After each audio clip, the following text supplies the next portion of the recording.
Apabila engkau ingin mengetahui kedudukan engkau di sisi Allah,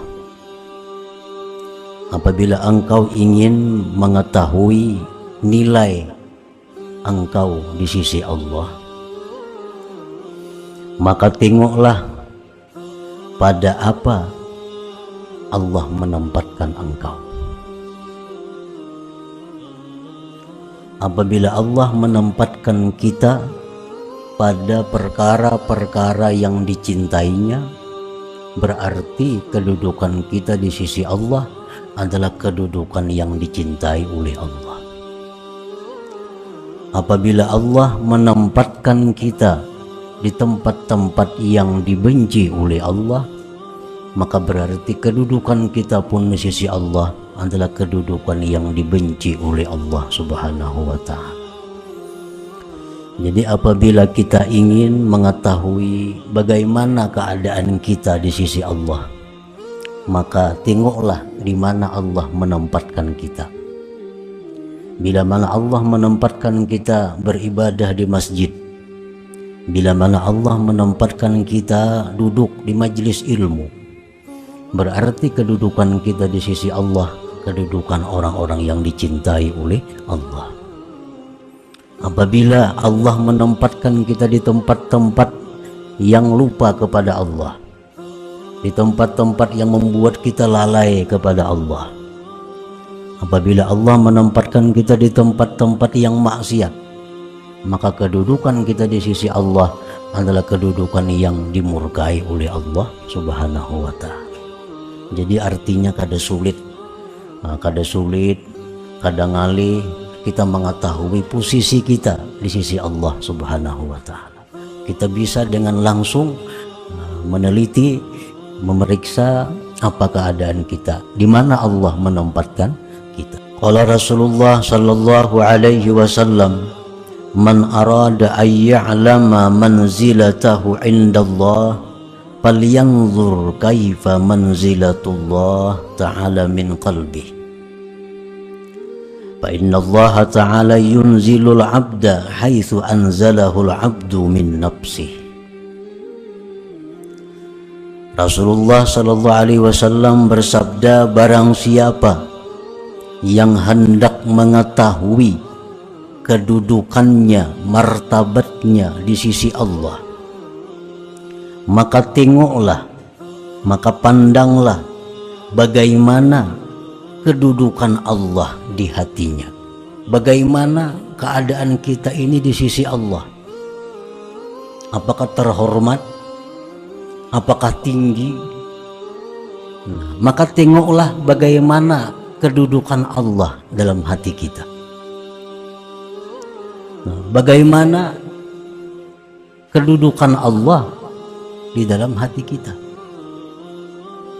Apabila dalam hati kita itu Allah menjadi nomor satu, maka kita pun di sisi Allah nomor satu. Apabila kedudukan Allah dalam hati kita nomor 10, nah kita pun di sisi Allah demikian jauhnya.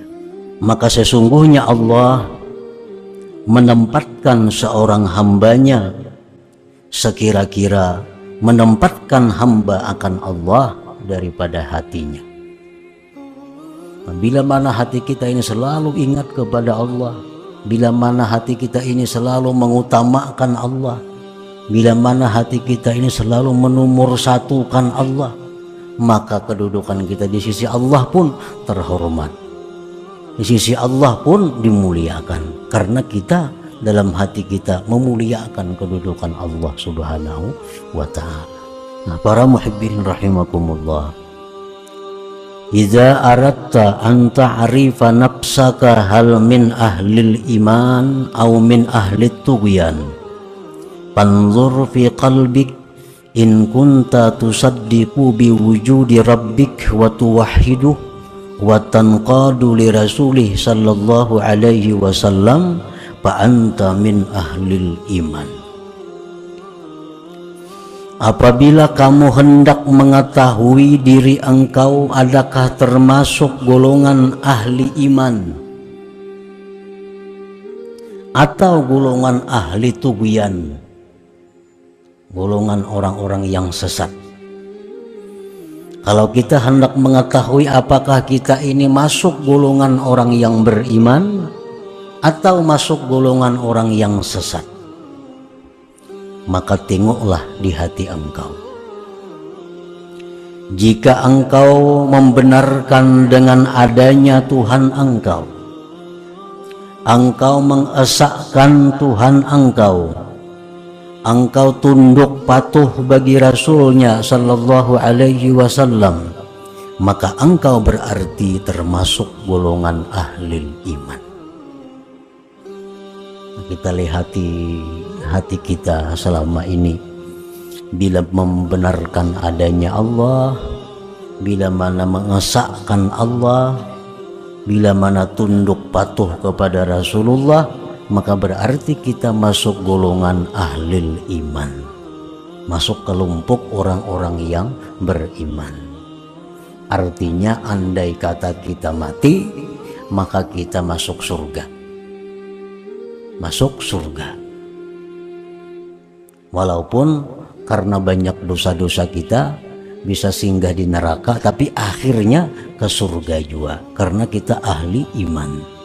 Wa in kunta tunkiru aw tashukku fi rabbik aw tusyriku bihi ghairah bi'atikadika aw lam tanqad li Rasulillah sallallahu alaihi wasallam fa anta min ahli tughyan. Maka jika engkau ingkar artinya kada percaya akan adanya Tuhan,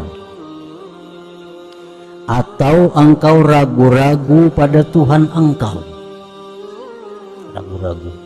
atau engkau menyekutukan dengan Tuhan selainnya dalam i'tikad engkau, atau engkau tidak patuh tunduk kepada Rasulnya Sallallahu Alaihi Wasallam, maka engkau termasuk golongan orang-orang yang sesat. Fa anta min ahli tughyan. Jadi bila mana kita selama ini kada percaya lawan Allah, kada percaya lawan Allah, baik kada percaya lawan adanya, kada percaya dengan kalamnya, kada percaya dengan sifat-sifatnya, atau ragu-ragu, percaya kada percaya kada. Kalau adanya Allah, semuaan kita percaya ada, kada ragu-ragu.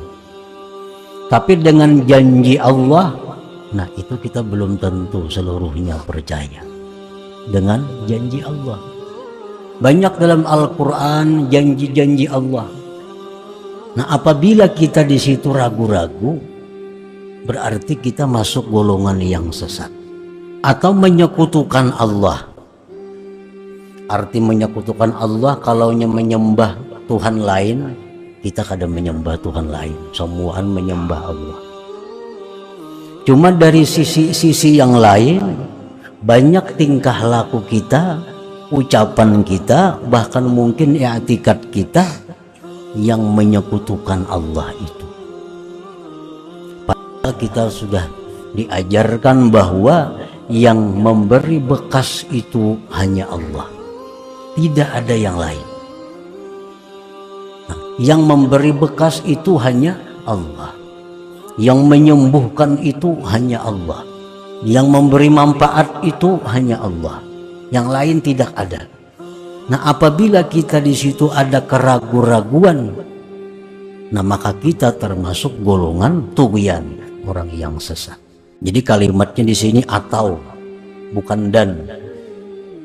Jika engkau ingkar, kada percaya, atau ragu-ragu kepada Allah, ragu-ragu kepada janji Allah, ragu-ragu, atau menyekutukan Allah, atau tidak tunduk kepada Rasulullah, maka engkau termasuk orang-orang tughyan, orang-orang yang sesat.